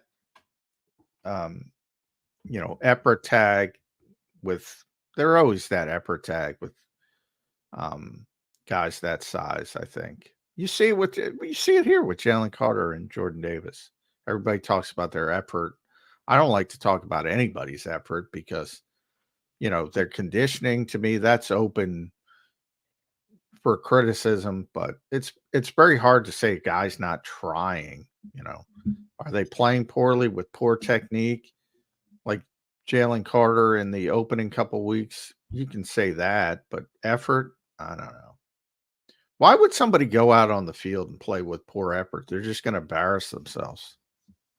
Well, you never know. I get what you're saying, though. I'm going to take a couple chat questions here coming up. But, John, before I do that, I want to have kind of a broader NFL segment right now and just talk a little bit of NFC. We'll start with the NFC East. Your thoughts on what you've seen in the NFC East? The Cowboys stink. The Giants are still the Giants. Commanders are 2-1. Everybody's excited about the Commanders. Yeah, I'm not buying that hype train just yet. I mean, I think they're on the right track finally, but I'm not buying the hype train that they're going to be a contender this year. Your thoughts on the NFC East here through 3 weeks of the year? Yeah, I mean, very disappointed in the Cowboys. The Giants look like a disaster zone, with the exception of Neighbors, who looks like a really good player. And they haven't had a receiver like that since Odell early in his career, I guess. So not much other than that to talk about the New York Giants. And then Washington has shown some life. But I think, and I'm a big Jaden Daniels guy. I said I would have taken Jaden Daniels number one. I thought he was the best. I think he's much bigger upside than Caleb Williams. And 3 games is 3 games. I'm not going to spike the football, but he's clearly more equipped to play the position, at least. And then it becomes, how do you develop them from there? Because there would be times like, there's certain guys, Vic's in that category, Todd's in that category. I always talk about Flores is in that category. Like if Jaden Daniels hits those guys, it's probably going to be pretty ugly. And he's got to learn. But, when he's on the average, the run-of-the-mill defensive coordinator, he's going to show some things. But the consistency's probably not going to be there from week to week. But Washington should be very excited after all they've went through with Daniel Snyder. They're finally going. That's the one team of the Eagles' rivals that seems to be headed pretty clearly in the right direction. Yeah, definitely. We'll see what they're able to do. I mean, we talked about early in the year. It doesn't look like there's going to be any CJ Stroud because he struggled in week 1, but I'm not saying he's going to be that, but he does look like he's going to be the closest thing to it. CJ struggled pretty badly last week. Well, look, every quarterback is going to have their share of struggles in this league, man. It's just that's the reality. Well, yeah, everybody's got. I mean, Tom Brady had bad games. Peyton Manning has bad games. Yeah. He was confused. See, that's the problem I have with young quarterbacks in this league, and it's not their fault. They're not taught properly. So I blame it more on the. But in the case of CJ Stroud, is it that he's not taught, or is it just that he hasn't learned it yet? I mean, it does take time to acclimate to the league fully. Even Brady talked about it. It takes time to acclimate. Yes, it definitely takes time to. Now that he's seen it, he'll probably get better at it, and that's what makes him different than a lot of the other younger quarterbacks. But at the same time, it's like, and again, I'm not blaming the player. It's like, why isn't he better prepared for that? I mean, I'm a big fan of Brian Flores. I say it all the time. I'm a big fan. It's not like he just rolled it out for this week. He does some unique things. And, one of the things I was impressed with, and I wrote about this on Sports Illustrated because I was angry at myself. Even Derek Carr didn't play well. The Saints offense didn't play well. But he was aware. He was visibly alerting the offensive line 6-1, 6-1, 6-1. He was visually he was aware of the front that was coming. He was aware. Didn't do anything. They didn't handle it well. but at least he was aware. That's the kind of stuff I'm talking about. He knows how to play the position. Doesn't mean you're going to have success. Andy Dalton's the best example of this. Carolina went from the worst team in recorded history to winning a football game pretty significantly. Why? Because the quarterback knows how to play. Doesn't mean they're going to win. It's not a very good team. Doesn't know they're going to win consistently. But now you can't just see Carolina's on your schedule and chalk that up as a win because the quarterback knows how to play. And that is getting rarer and rarer in the NFL. I'll tell you what, we talk about this NFC East, though. It does look like the Eagles are, even if they don't play as good as we'd like them to play, I mean, shit, they're gonna walk into the playoffs if they can. I think they are going to walk, and that's a good thing about this year. Everybody's so hyper focused, and coming off last year, it's a little bit surprising. I mean, 10-1 didn't get you much last year, so who cares if they're 10-1? I mean, they're not going to be 10-1. They're going to lose another game. It might be this week. So what if they're playing better? If they're 8-4, if they're 8-5 and they start playing well and they start clicking, isn't that better? Because you're going to be in the playoffs in this division. There's room to grow. There's room to have hiccups and learn from some of the issues versus that tremendous pressure and expectation that you got to win every game. You got to win. You got to win. Now, they want to win every game. They're trying to win every game. That's still the goal. But I don't think it's the end of the world if they don't win every game, as long as they're playing their best football at the right time of the year. Yeah, we'll see how it all plays out. I do agree. Philly Don says, I wouldn't say that, Zander. Unfortunately, Washington's looking pretty good and could give us a run. Philly Don, thanks for checking in, man. Thanks for being a member. You're right. You can't ever say you're going to walk into the playoffs, but I will say. I'm saying it. Johnny Mack will say it, and I'm not going to shut him up. So he'll say he'll say it and stick by it. But no, and John, even going outside the NFC East right now, the whole NFC is not having a great year, right? I mean, they're only 3 games in. But there really doesn't look like any. Well, there's always like, is Seattle real? Right. I don't know, maybe. And is the 49ers really a 1-2 team? Now they have a ton of injuries they're dealing with. May just not be their year. Detroit doesn't look as good as we were expecting them to look early in the year. Yeah, I mean, Seattle might be really good. Minnesota might be really good. I have a hard time. I mean, Seattle's going to be really good. They got a pretty good defense and evidently just bet on ex-Jet quarterbacks on the money line. I will say I liked the story for Geno Smith when he got paid. I was excited for him just because I like to see a guy resurrect his career. He's good. He's like not that. Great. He's a good quarterback. Yeah, he plays well. I think Sam Darnold's a good quarterback. It's only 3 games. I'm not going to overstate it. He got banged up though. Is he okay? He's going to be good. Yeah, he's fine. He had a knee bruise, but yeah, he practiced yesterday.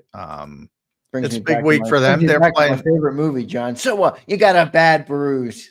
I don't know if you know that movie, Miracle. The contusion. You got the knee contusion. Yeah, he I think he missed 1 or 2 plays in the game last week and came back in, but I think he can play. And you're right. And I'll give you credit. You called that out in the summer. You're like, keep your eye on Sam Darnold coming out of that Kyle Shanahan offense. He might look this year. I mean, boy, knowing what to do is half the battle. Yeah. And by the way, that guy's got tremendous talent. He was the 3rd pick in the draft. I don't know if you saw, his 90 whatever it was yard touchdown pass to Jefferson.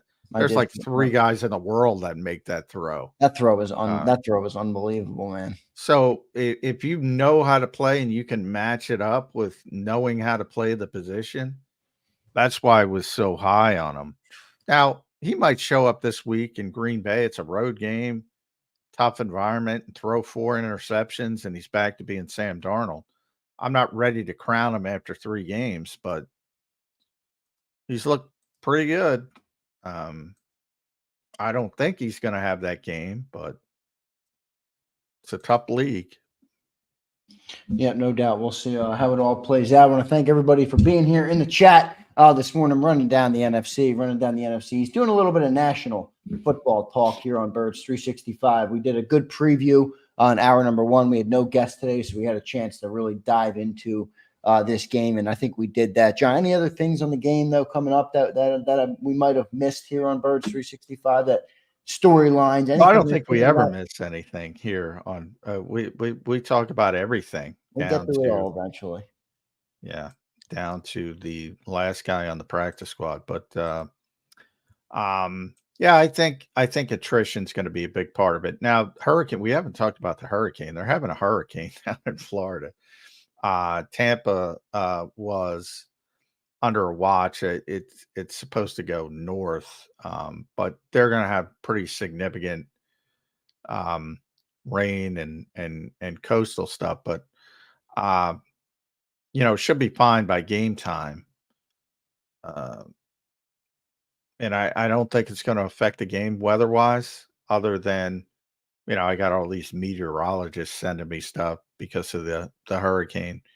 It's always this time of year, kind of rains. You have those storms in Florida, for people that know Florida. So there's always that chance that it's going to pop up. But I don't think it's going to be terribly, as it might affect travel for fans going down there. Yeah. But I don't think it's going to affect the game terribly. And that's a good thing from the standpoint of what it could have been if Tampa, gets a direct hit. You might even have to move the game.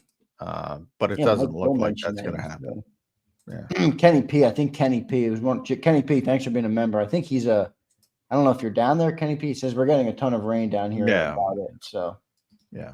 Well, yeah, they knew they were getting a ton of rain, and that should be fine by game time. But so that's good. The timing at least worked out. But I hope everybody's safe down there, because it is gonna. Yeah.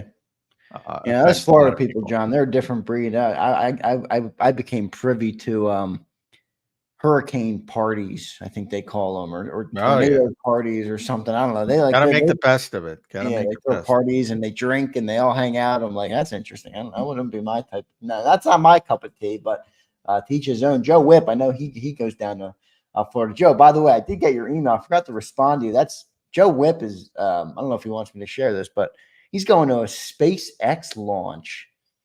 I think in October. That's pretty nice. Yeah, that's pretty cool, man. I'd love to go to one of them and watch one of those rockets go. That would be pretty cool. So good stuff from you, Joe. We appreciate the email, brother, and reaching out. So good stuff there, John. Let's get to our last commercial break of the show. We'll come back. I'm going to take some viewer chats. Any super chats will go to the front, and then member chats will be second priority. So if you guys have some questions for John McMullen here as we prepare for Week 4 versus the Tampa Bay Buccaneers, drop them in the chat below.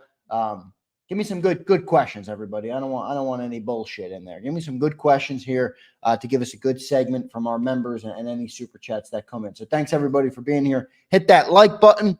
Birds 365, back in 3 minutes.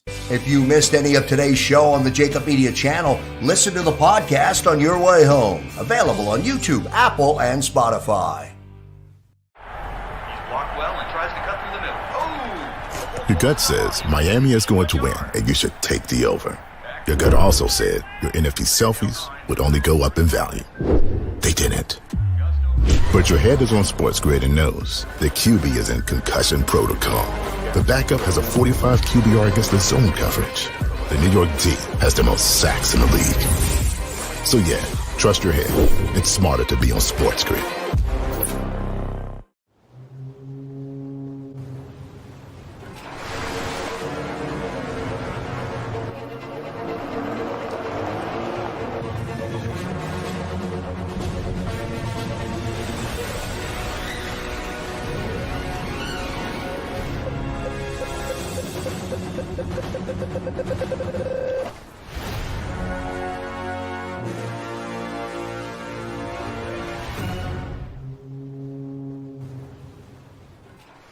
Score and save in Southeastern PA and Delaware with Colony Pools this football season, and let the experts close your pool with a custom Merlin safety cover in green for the birds. And if you join our Winter Watch team, we'll give you another 20% off, and Colony Pools will handle it all.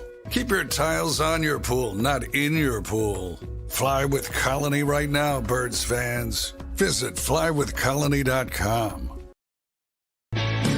Hi everybody, my name's Jason Lombardi. I'm an inspector at DryTech.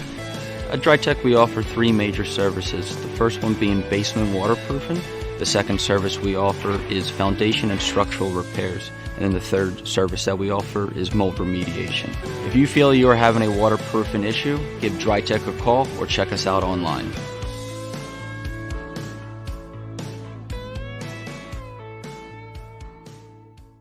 Heading down the shore.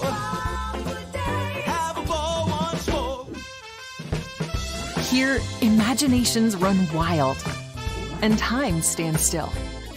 Because here, you can find the best of the Jersey Shore, all on one 5-mile island. So leave the old you behind and get lost in the woods. Wild, wild, wildwood day. Plan your stay in the Wildwoods today. EAGLES, Eagles.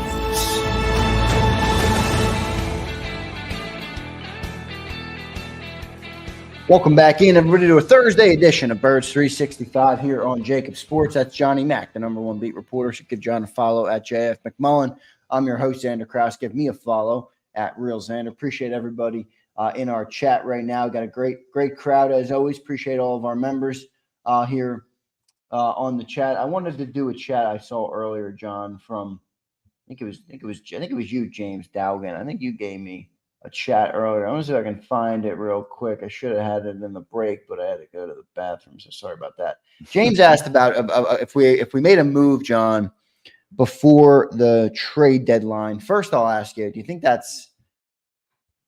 Howie's thinking about doing that wherever it might be? You think a trade deadline move could be likely this year based on what you've seen? Well, it's always possible with Howie, but no, yeah. I think it's too early to where he's mulling about it just yet. Now they pushed it back a little bit. It's usually around Halloween. I think it's pushed back to the next week this year.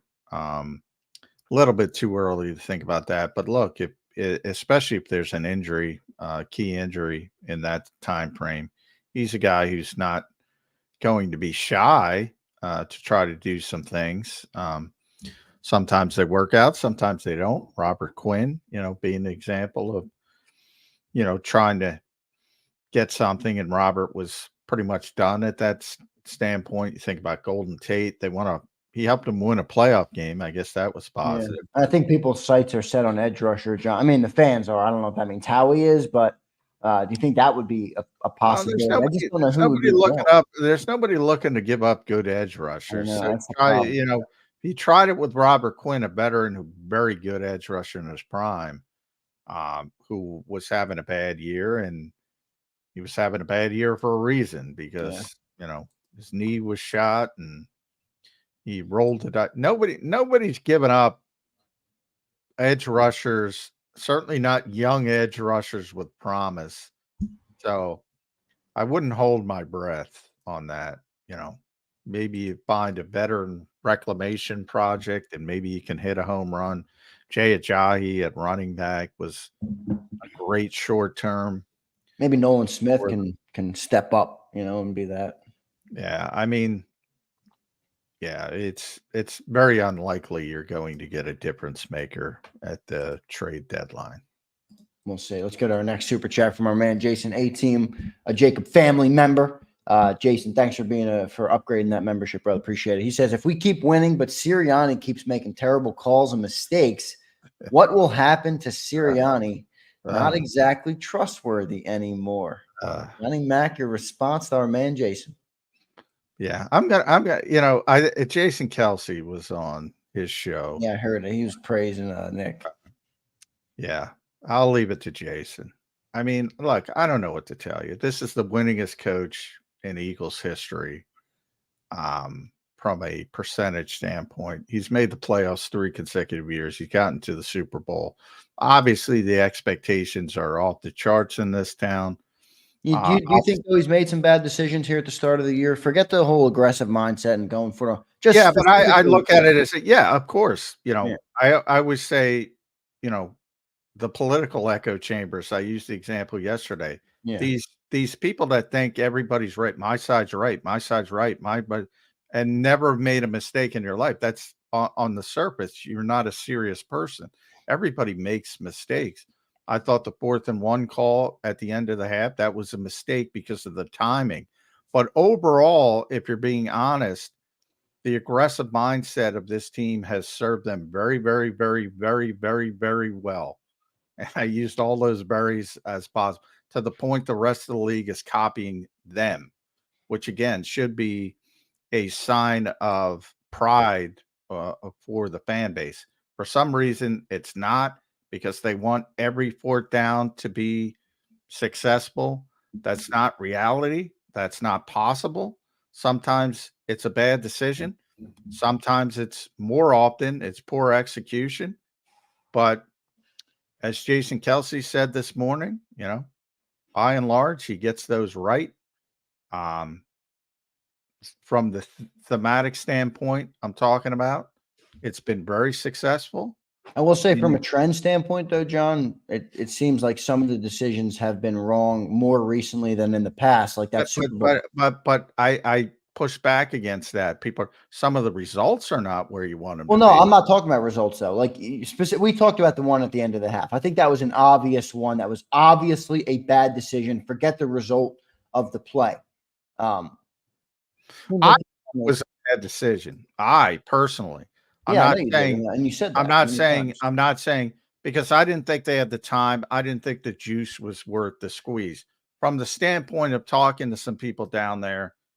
And that's our responsibilities as to why, they were hoping to catch him. And if it turns into a touchdown, obviously everybody loves it.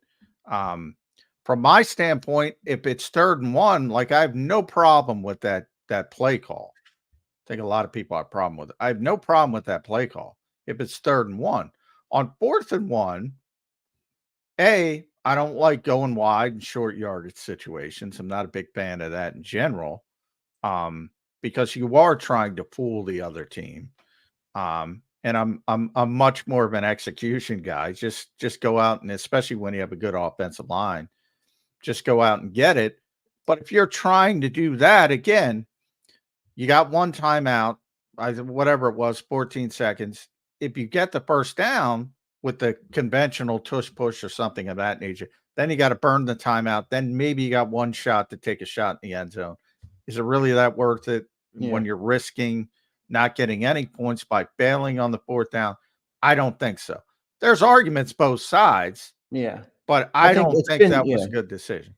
I don't either. It wasn't a terrible, outrageous decision.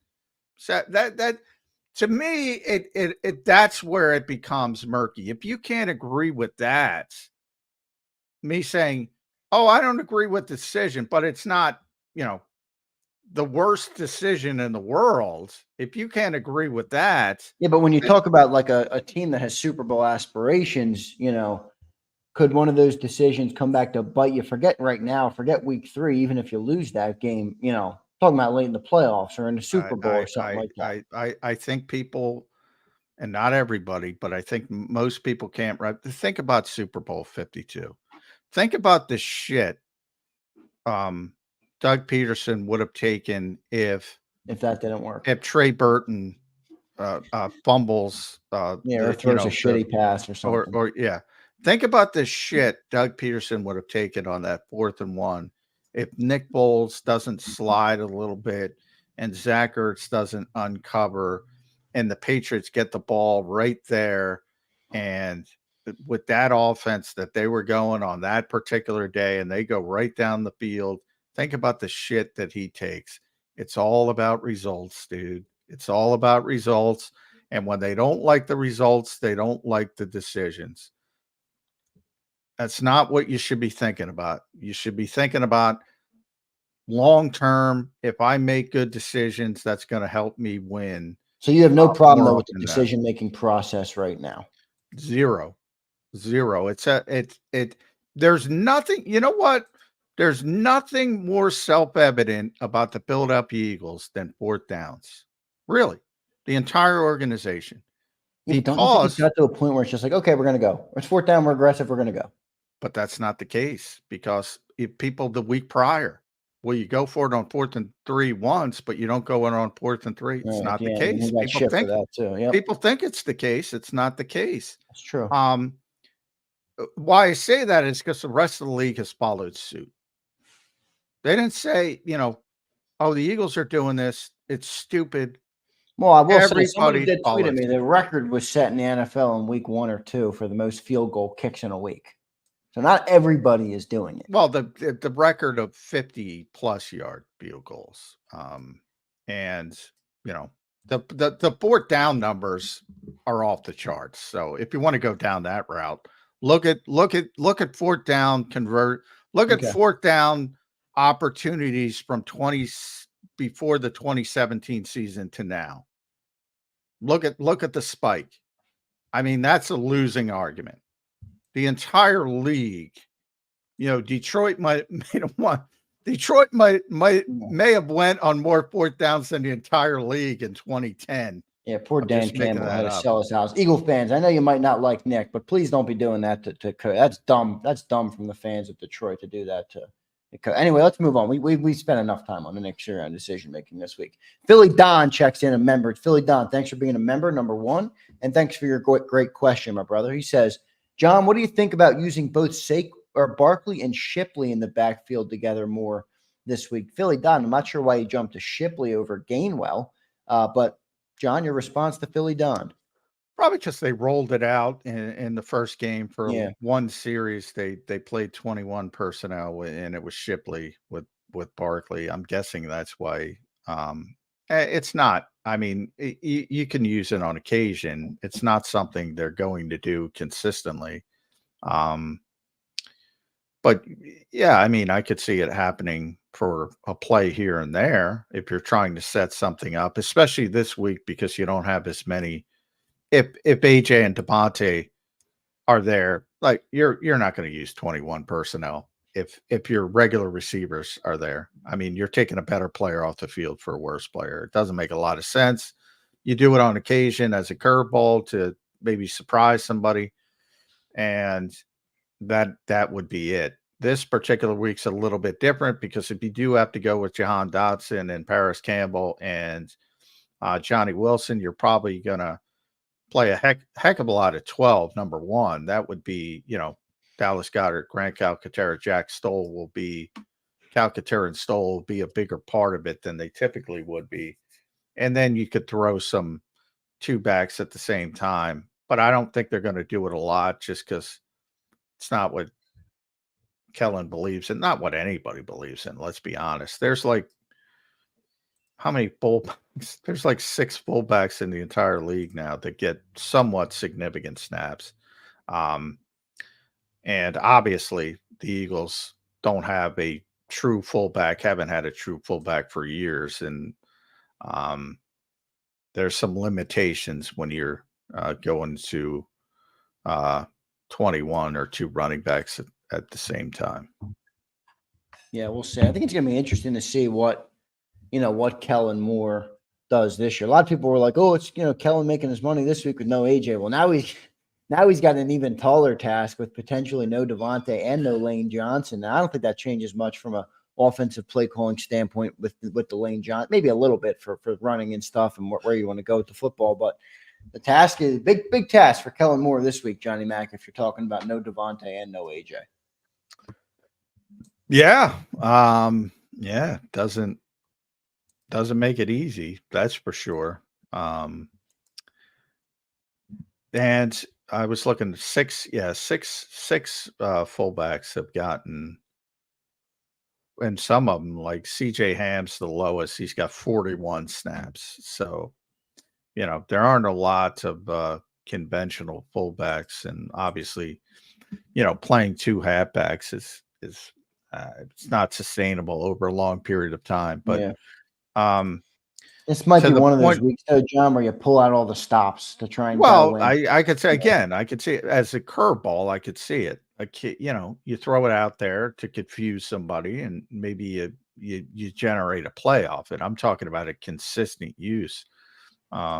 It's not feasible, certainly without a fullback. And you can play tight ends as fullbacks. Guys can line up in different positions, so you could do it that way as well. But again, personnel is just labeling.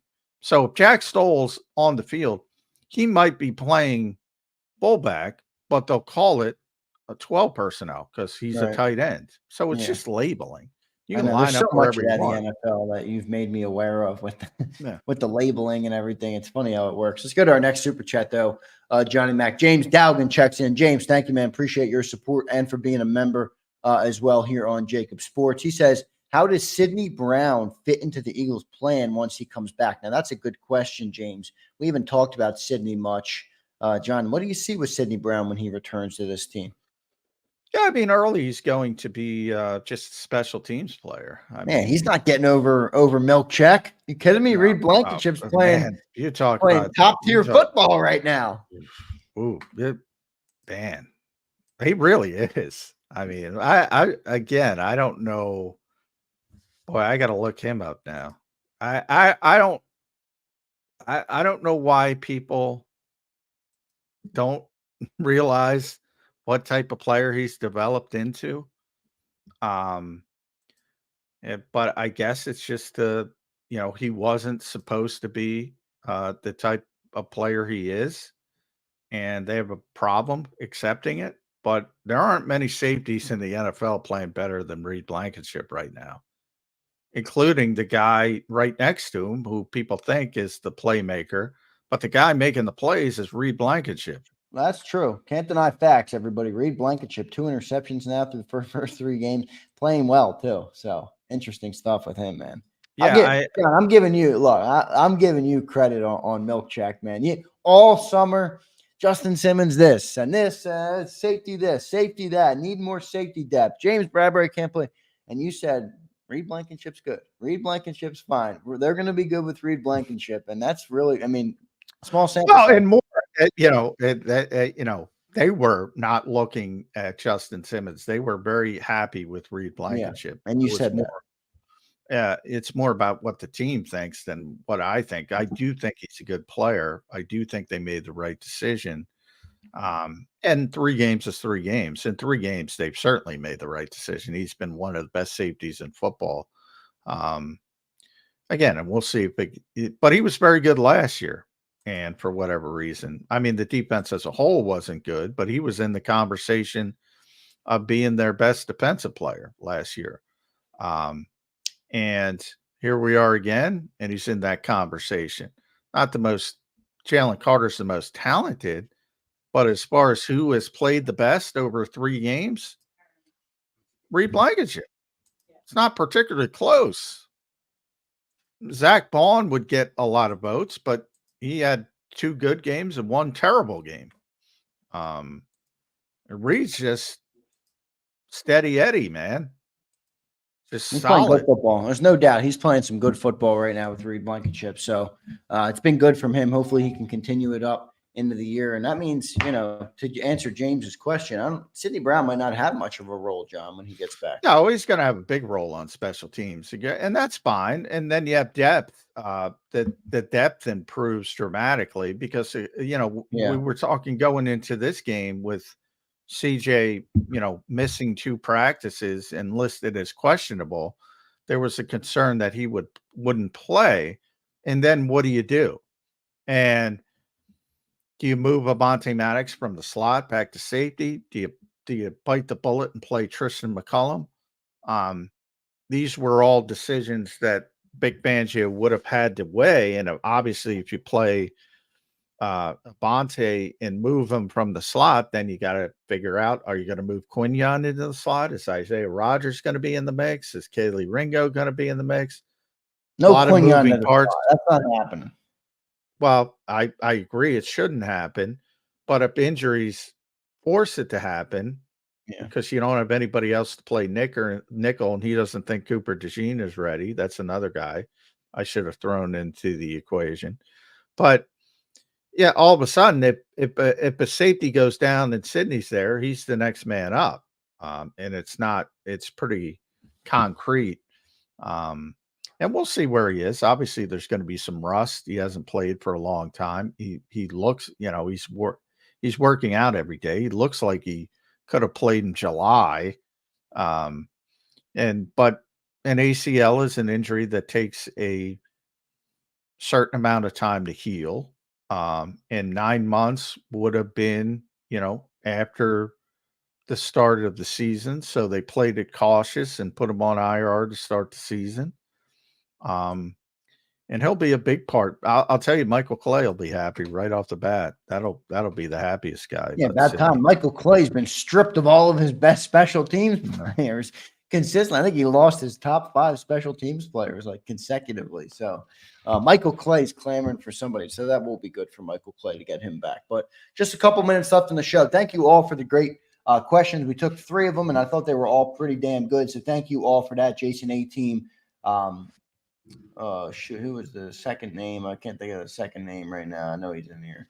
And then James Dowgan, who gave us a $5 super chat. Thank you, brother. And then I'm sorry I blanked on the second name who we took the question from. But thank you for your super chat, and I knew you were a member as well. So thanks for being a member. Johnny Mac, great show today, man. Great preview of the game. Your final thoughts on today's Thursday edition of Birds 365. Big day of practice. As I mentioned, they went to a walkthrough yesterday, partially because of all the injuries they suffered in New Orleans. So we'll see a better indication if Lane is coming along in the concussion protocol. Devontae's got to get out there quickly if he's going to get through it. More AJ today. I find it very hard to believe they're just going to let him show up on Sunday and play. So if he's not at after missing 2 games, if he's not at practice soon, that's going to be a bad sign. So yeah, we'll get a better feel for what's going on injury standpoint. Mackay is going to play. He confirmed that to a group of us yesterday. Landon Dickerson, toughest guy in the world. He's going to play. Did I miss anybody else? Who else? Slay's going to play. So could have been worse, but yeah, the receivers could be a problem. Yeah, we'll see how it all plays out this weekend. Philly Don, it was you, so thanks for checking in and reminding us who it was. Thank you for your question, man. Great stuff, and thanks for following up again for saying an awesome show. Appreciate everybody in that chat. As always, you guys show up and show out on JAKIB Nation. So thank you guys for the support on the channel. As always, make sure you guys hit that like button. We got 105 likes right now. Can we get to 125 on the way out the door? Hit that like button for us if you enjoyed the show today. Johnny Mac, great show, man. Travel safely down to the complex today. And we'll talk to you tomorrow on Football Friday. A Football Friday edition of Birds. Football Friday. Yeah. Preview edition. Tampa Bay Buccaneers. Wow. It seems like the Eagles are always going down to Tampa. Yeah. They're 1-3 in the last 4. Jalen Hurts is 1-3 against Todd. So he's trying to correct that narrative that Todd Bowles has his number. So we'll see if he's able to do it. Thanks everybody again in the chat. Hit that like button. Johnny Mac, catch you tomorrow, man, on Birds 365, a Football Friday edition. All right. Thanks, everybody. Thanks, everybody. Catch you tomorrow. You've been listening to Birds 365, the destination for the passionate Eagles football fan who bleeds green. If it's Eagles football, we're talking about it. Debate inside the locker room and guests that are some of the greatest football minds from around the region. We hope you enjoyed the show. We know we had a blast. Make sure to like, comment, and subscribe, and we'll be back soon.